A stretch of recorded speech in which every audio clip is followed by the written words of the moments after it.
నమస్తే అందరికీ. ఈరోజు మనం చూస్తున్న వీడియో బేసిక్ ప్రోగ్రామ్ అనమాట. జావాస్క్రిప్ట్లోనే కాదు, ఈ ప్రోగ్రామ్ అనేది ఏ లాంగ్వేజ్ అయినా బేసిక్ ప్రోగ్రామ్ అనమాట. ఏంటంటే హలో వరల్డ్ ప్రోగ్రామ్. ఈ హలో వరల్డ్ ప్రోగ్రామ్ అనేది సింపుల్గా మనకు అర్థం అవ్వాలంటే మనం హలో వరల్డ్ అనే టెక్స్ట్ని మనం ప్రింట్ చేస్తున్న ప్రోగ్రామ్ అనమాట. Starting basic programme. సో మనం ఒక టెక్స్ట్ని ప్రింట్ చేయాలి అంటే మనకి ఫస్ట్ జావాస్క్రిప్ట్లో మనకి తెలియాల్సింది ఎక్కడ మనం ప్రింట్ చేస్తున్నాం. అది ఎయిదర్ కన్సోల్లోనా, వెబ్సైట్ ఇంటర్ఫేస్లోనా, ఆర్ ఎల్స్ ఎనీ పాపప్ అలర్ట్లో ఏదైనా పాపప్లోనా. సో దానికి ఈ మూడుకి మనకి మూడు వేస్ ఉన్నాయన్నమాట. కన్సోల్ డాట్ లాగ్ అనేది కన్సోల్లో మనకి ప్రింట్ అవుతుంది. అలర్ట్ అనేది మనకి పాపప్లా యూజ్ అవుతుంది. మనం బాగా అబ్జర్వ్ చేస్తే కొన్ని లొకేషన్స్ ఎనేబుల్ చేయమని కానీ, యాడ్స్ తీసేయమని కానీ, ఇలా ఏదైనా మనకి మెసేజ్ కొన్ని వెబ్సైట్స్లో చూపిస్తుంటుంది. అది అలర్ట్ యూజ్ చేసి ఉంటారు అనమాట. డాక్యుమెంట్ డాట్ రైట్ అనేది మనకి ఇంటర్ఫేస్లో మనం ఏదైనా టెక్స్ట్ ప్రింట్ చేయాలనుకుంటే మనం యూజ్ చేయడానికి.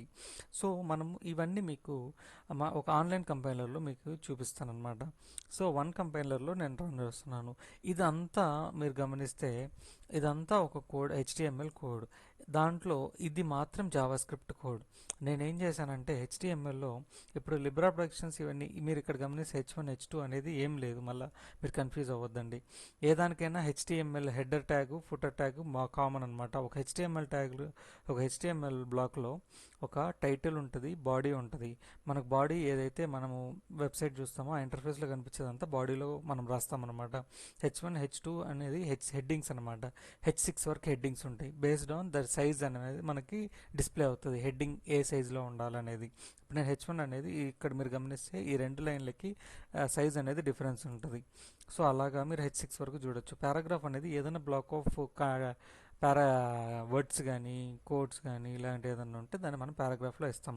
ఇక్కడ నేను ఈ బటన్ అనేది ఇచ్చాను అనమాట. ఈ బటన్ ఆన్ క్లిక్. ఇప్పుడు నేను ఇది క్లిక్ చేస్తే నాకు ఈ మై ఫంక్షన్ అనేది యాక్షన్ కావాలి. మై ఫంక్షన్కి మళ్ళీ ఫంక్షన్ రాశాను అనమాట. ఇప్పుడు నేను క్లిక్ చేయగానే నాకు అలర్ట్ అనేది ఒక పాపప్ రావాలి. ఆ పాపప్లో నాకు ఈ కంటెంట్ రావాలి. సో ఇది అనేది నేను ఆల్రెడీ మెన్షన్ చేసేసాను. సో ఇప్పుడు మనము ఎలా వర్క్ అవుతుంది ఏదనేది చూద్దాం. ఫస్ట్ కన్సోల్ డాట్ లాగ్ అనేది చూద్దాం. ఇప్పుడు నేను ఇక్కడ హలో వరల్డ్ అనేది ఇచ్చాను. కన్సోల్ డాట్ లాగ్లో హలో వరల్డ్ అనేది ఇచ్చాను. సో ఇప్పుడు నాకేంటంటే ఇప్పుడు నేను ఇది కన్సోల్ అంటే ఇదన్నమాట. సో మనం బాగా గమనిస్తే మనం రైట్ క్లిక్ ఇచ్చి ఇన్స్పెక్ట్లోకి వెళ్తే అక్కడ మనకి కన్సోల్ అనే ఆప్షన్ వస్తుంది అనమాట. సో ఇక్కడ చూస్తే మీరు ఇక్కడ కన్సోల్ అనేది ఉంది. ఈ కన్సోల్లో మనకి ప్రింట్ కావాలి. మనం ఏదైతే మనం అక్కడ రన్ చేస్తామో అది మనకి ఇక్కడ ప్రింట్ కావాలి. ఇప్పుడు నేను హలో వరల్డ్ అనే నేమ్ ఇచ్చాను అనమాట. ఇప్పుడు రన్ చేశాను, ఇక్కడ రన్ అయ్యింది. ఇక్కడ చూస్తే మీకు హలో వరల్డ్ అనేది వచ్చింది. ఇప్పుడు రన్ అయ్యి ఇప్పుడు మనకి ఇక్కడ వచ్చింది. సో ఈ హలో వరల్డ్ ఇప్పుడు మీరు 1 ఇచ్చాను, హలో వరల్డ్ 1 అని వచ్చింది మీకు. ఇప్పుడు గమనిస్తే ఇప్పుడు హలో వరల్డ్ అనేది వచ్చింది. నెక్స్ట్ నేను ఏమంటున్నానంటే ఇక్కడ ఇప్పుడు మనం కన్సోల్ డాట్ లాగ్ అంటే కన్సోల్లో ప్రింట్ అవ్వడానికి చూసాం. నెక్స్ట్ మనం చూడాల్సింది ఏంటంటే అలర్ట్. మనకి ఇప్పుడు ఇక్కడ నేను ఫంక్షన్ ఒకటి రాశాను కదా, దీన్ని క్లిక్ చేస్తే నాకు ఒక ఫంక్షన్ ఇచ్చినాను కాలింగ్కి. ఆ ఫంక్షన్ లోపల యాక్షన్ రాశాను అనమాట. నాకు ఒక పాపప్ రావాలి, దాంట్లో కంటెంట్ రావాలి. ఇప్పుడు నేను క్లిక్ చేసి చూస్తాను, చూడండి. Like, share and subscribe to my channel, ఆ పాపప్ వచ్చింది. ఓకే. సో అంటే అలర్ట్లో మనం ఏదైతే ఇస్తామో మనకి ఇట్లా పాపప్ అనేది వస్తుందన్నమాట. మీకు ఐడియా వచ్చి ఉంటుంది, కొన్ని వెబ్సైట్స్లో మీరు చూసి ఉంటారు ఇది ఎర్రర్ కానీ ఏదైనా వచ్చినా కానీ మళ్ళీ రీఫ్రెష్ కానీ రీలోడ్ కానీ అని కూడా.